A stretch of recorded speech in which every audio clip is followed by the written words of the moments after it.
Welcome to Thyroid and Autoimmune Revival. I'm Naomi Suzanne from Naomi's Home Health, and I'm a holistic health coach that specializes in thyroid and autoimmune healing using natural health solutions. So today we have a very special guest on, Emma. I met her at a Women in Business event, and I just really was drawn to her intuitively because I just knew that we had connected, we had a lot in common, the way we help other women and people heal and natural health and all those sorts of things. So we connected outside of the Women in Business, and it's been a great journey so far. So I will get Emma to tell you what it is that she does, and we'll go from there.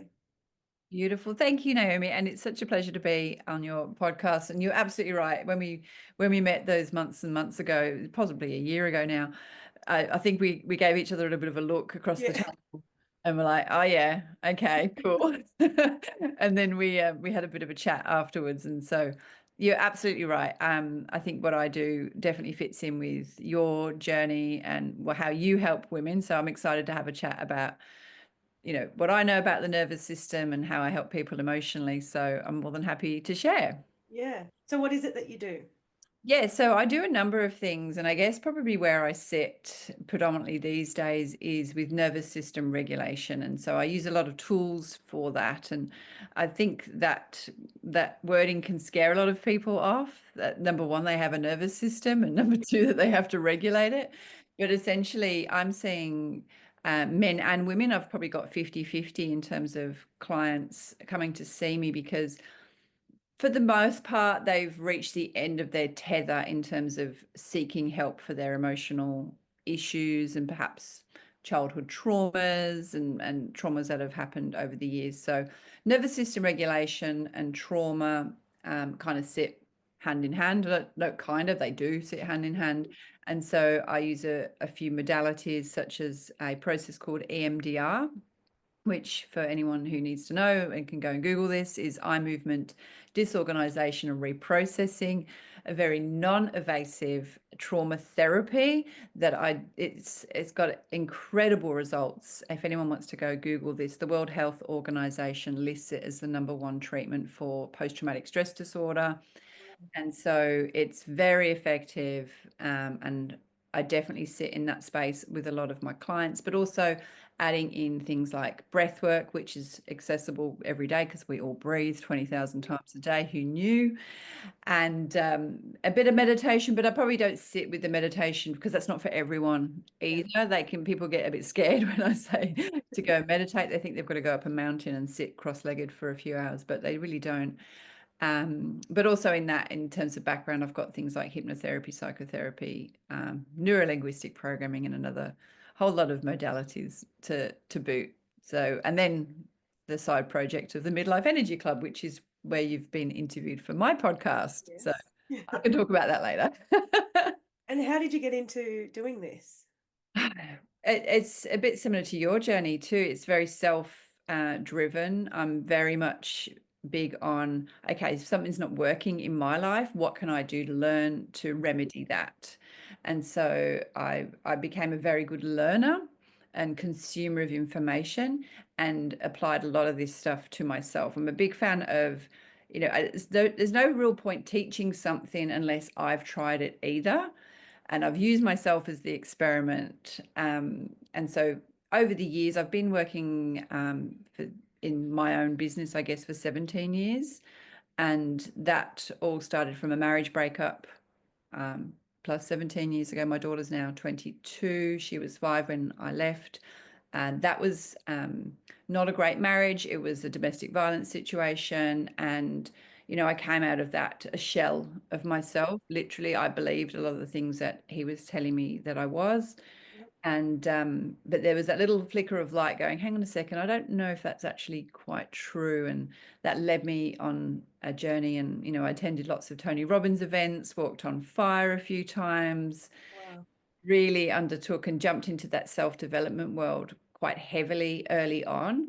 And I really believe, and well, I don't believe it anymore because my daughter now tells me, she said, Mum, even just a couple of days ago, I'm so glad you used to play those Tony Robbins videos while you did the housework because they must have sunk in, because she now sprouts like Wow. words and sentences that he that Tony Robbins talks about. I know a lot of people are not a fan of him. He's a big American man, but there's some valuable content about 100%. how we work and how human behavior is. So it definitely had that knock-on effect with her, because she still says, yeah. And at the time, she was, little, going, why do we have to listen to the American man all the time? And I was like, He's loud.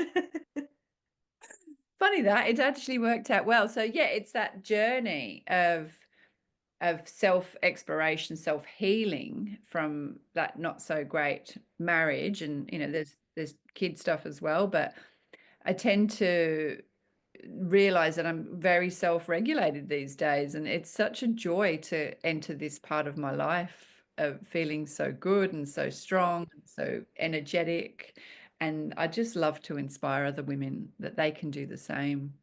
Yeah. And that's the thing when you said you educated yourself and you're doing all these things and you're impacting your daughter, that's what's really important is to, not people around you don't always realize the impact that you're having.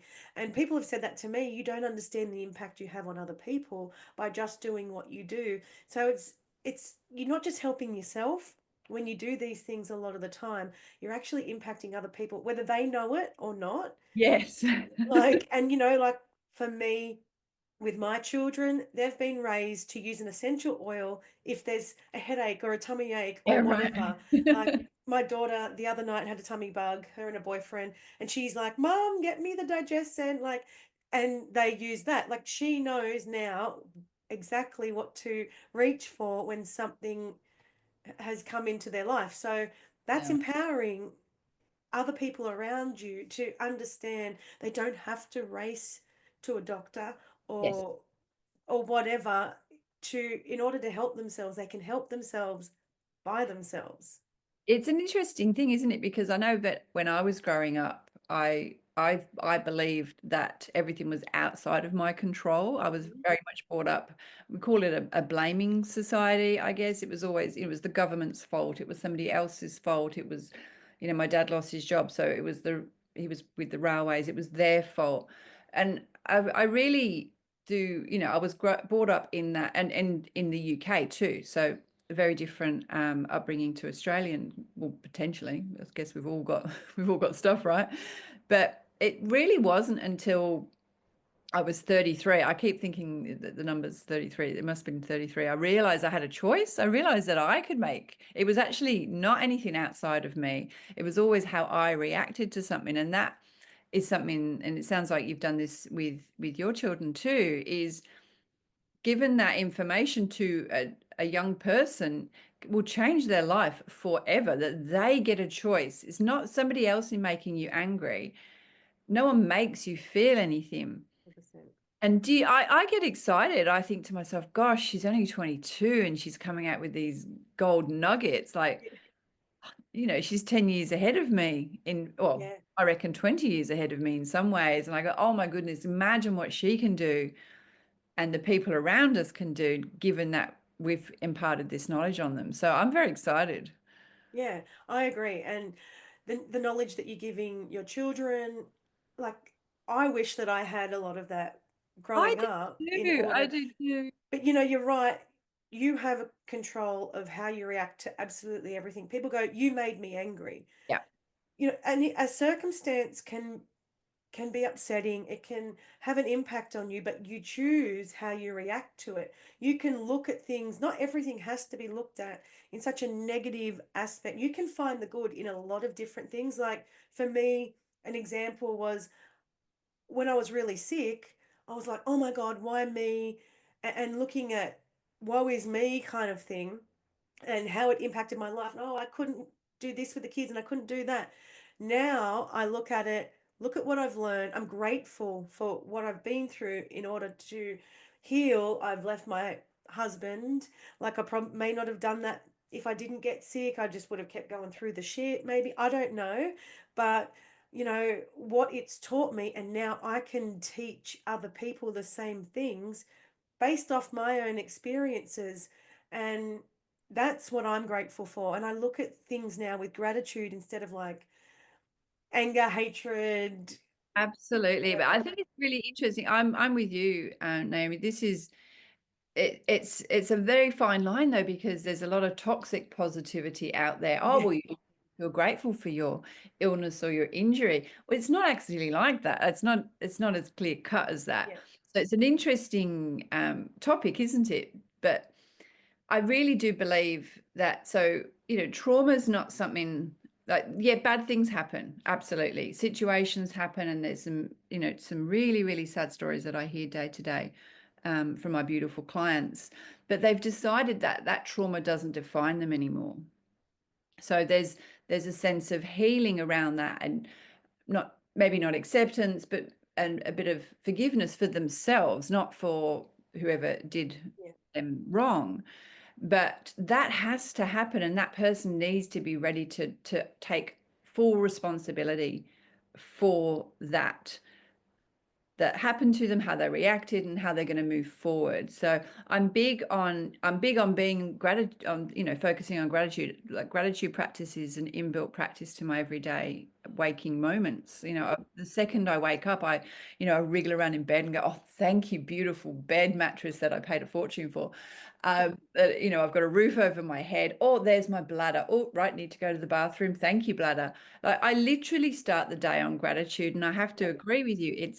It rewired me waking up on, oh God, yeah. I've got to go to this thing, see Another this day. person, reminders of what was not working.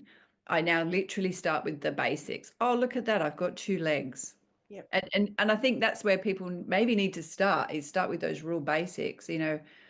We do have a physical body that's just trying its very, very best, yeah, and going from there. But yeah, it's, as I said, working with people and trauma, they've definitely gotten to a point where they're like, enough's enough. I yeah, say that a lot with my clients, like, enough's enough. Like, let's remedy this. Let's, utilize what we've got to hand in our physical bodies to heal ourselves. Just like you cut your finger in the kitchen with a knife, you don't sit there going, oh, I wonder if that will heal. You put a band-aid on it and you keep going. Your yeah. body wants to heal, your mind wants to heal. We can heal if we give it a chance.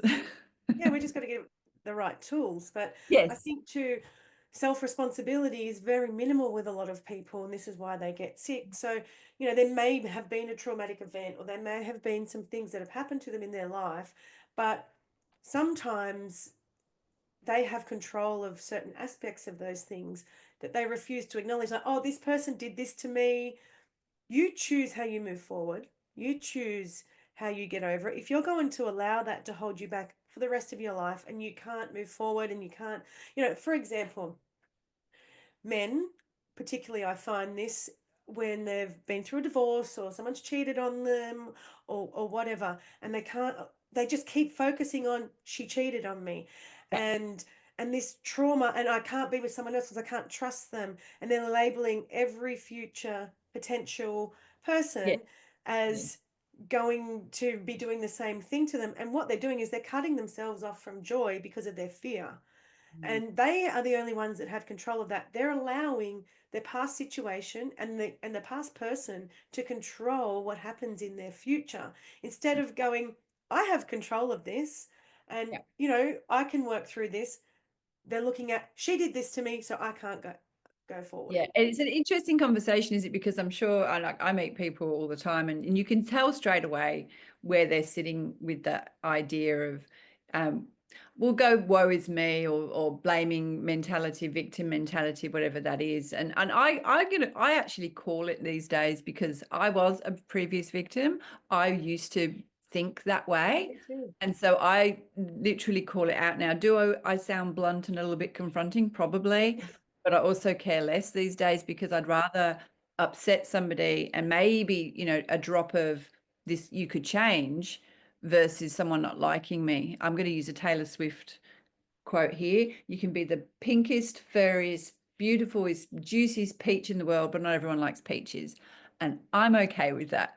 But Yeah, you're absolutely right. It's this is what we'll do as humans. We base every future decision on what's happened in the past. It's a bit of a protective nervous system response. If we want to go back to, some neuroscience and brain work here. You know, we've got the amygdala, our reptilian brain, our lizard brain, which is reacting on instinct, and anything that we do from here on in is based on the past. So it makes complete sense why people will do this, but I also believe in the power of rewiring that, and Yeah. that's predominantly what I do, I guess, with clients, rewire their brains with them. Yeah, and I'm all about that, and I'm been studying a lot of about the rewiring as well. And Yeah. yeah, I find like most people are living in their ego, which is fear, living in their mind rather than in their heart space, their intuition, feeling into a situation. Like, you know, for example, I dated a guy last year, and straight away when I met him, I was like, something's off. Something's off. And you know, you got your girlfriends who are like, you haven't dated, and maybe you got your walls up, and you start going, Give it a okay, chance. yeah, Yeah. maybe that's true. And so I thought I'll give him a chance because he was a reasonably nice guy and we got along very well. But after a few months, I started to see what it was that my body was saying, my intuition was saying, here it is. Yeah. This is where you were worried. Like, I wasn't worried. I could just feel something. I just kept going, there's something. I don't know what it is. And he wasn't But take showing it. me Yeah. anything at the time. It Yeah. wasn't his actions. It was a couple of little things maybe, but um, I should I think it was a learning process for me anyway. You know, you got to go through these things in order to learn. But I Definitely. didn't stay in that situation. I've now Yeah. learned, okay, it's time to move on. Yeah. But my intuition told me, then the head took over. And then I Mhm. came back into the intuition. And yeah, Oh, look, I'm with you. I think we forget, and even now, I still forget that I have a body, because my mind will be going tick, tick, tick. You know, this makes logical sense, but then I go, oh, hang on a moment, that's right. I meditate on most things, so it's a quite a common thing that I'll say to my friends. I'll meditate on that decision. yeah, It just means I'm taking a step back and coming into my body. And meditation for me can be many, many things, but I'm coming into my heart, into my gut. What is that really telling me? Am I, over logicking things because I'm desperate, alone? Am I? It's yeah, a really interesting, and I think you and I could have some definite conversations about dating in today's world, because I'm with you. I'm with you, sister. I hear you. I'm in the midst of it right now. yeah, yeah. But you know, everything's learning. But I think when you really feel into the situation, that's where you go and your intuition and your feeling doesn't do you wrong, but your ego and your fears and your mind does. Because when that takes over, it's it's going back to, like you said, the trauma. It's going back to things that have affected you in the past. So when you're living up here, you're suppressing what could potentially be something really, really good. And you know, it's like when people go, "Oh, what if it doesn't work out?" And my answer is always, "But what if it's the best thing that's ever happened to you in your life?" You know, look at it from a different perspective, maybe. Yeah, everything's a gift. That's one thing I learned from the Tony Robbins stuff, is that even in those darkest moments, that there'll be a gift. And at the time you're like, what is the gift? Like, I'm in the depths of hell here. I can tell you now, every single thing that's happened has always been a gift in some way, some learning. Yeah, And it's exactly. usually about ourselves. It's always us, actually. Yeah, but there's a lesson in everything. I've Yeah, come to learn that everything drops into your life, like this man dropped into my life to teach me something, definitely. you know, Yeah. and I'm starting to listen now. Like, And it, okay, wo- it it helps, right? Because now you know what to look out for next time. yeah. And you can say, no, no thanks. Yep, that's right. I'm not the peach for you. Yeah, totally. Yeah. So how can people access your services? Oh, look, I'm all over the web. So you look up Emma Queen. Apart from Emma, the brand mattresses, which is my mattress, by the way. I don't know why I've talked about my mattress so much today, but I am in love with her, and the brand name is Emma. So if you type in Emma Queen into Google, I do pop up. It should pop up at the top, given I've been around for a little while. So emmaqueen.com.au is the website, and they can access me through there. I'm all over social media. I'm even on TikTok, as much as it's a trying platform. I'm giving it a go, and embracing what's happening there on the old TikTok. But that's, yeah, everyone can find me there. The project that I'm wearing the t-shirt for, if anyone wants to see, is the Midlife Energy Club, and that's something that's a little bit of a passion project. You know, bringing women together in midlife who may be going through some emotional things, maybe going through some physical illnesses or traumas that are happening in their family right now. So creating a space of connection for midlife women. And I would like to hope that I'm inspiring them to, you know, embrace this part of their lives. Like I see this part of my life as very an element of freedom now. I can get to do so much now. You know, my daughter's left home, and I feel that this Midlife Energy Club is just it's a lovely little space for women to hang out in. So if anyone wants to feel like they're not alone, please join us. Yeah, I love that. I love it. Thank So, you. yeah, I'm all in for everything you do. I totally resonate everything we've spoken about. Yes. This podcast and then your podcast that we recorded Every earlier. conversation we have, Naomi, there's always value. I know. But it's so good to connect with people who share the same things, and you are inspiring people for sure. You know, when people start to listen to their intuition, they will be drawn to you for sure, because you are helping people educate themselves. And you know, when you help them regulate their nervous system, then that is what's going to help them move forward so much in life, and going to take away so much that they don't need. And I really love that. Yeah, thank you. Yeah, as I said, I'm very excited to share this. And just on that too, you know, I've got a lot of free stuff out there, so people don't necessarily have to hire me. They can access me, and I've got books and bits and pieces. So very accessible in terms of accessing information and some real basic stuff. I think people overcomplicate their healing. Yeah. And I like to think that we can bring it back to some basics. So thank you. And thank you for allowing me on your podcast too. It's been awesome. Thank you for coming and joining me. I've loved every minute. I've learned something. I'm all about learning.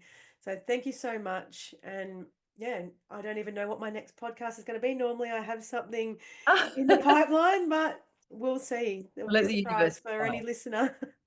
But thanks Thank for you. joining.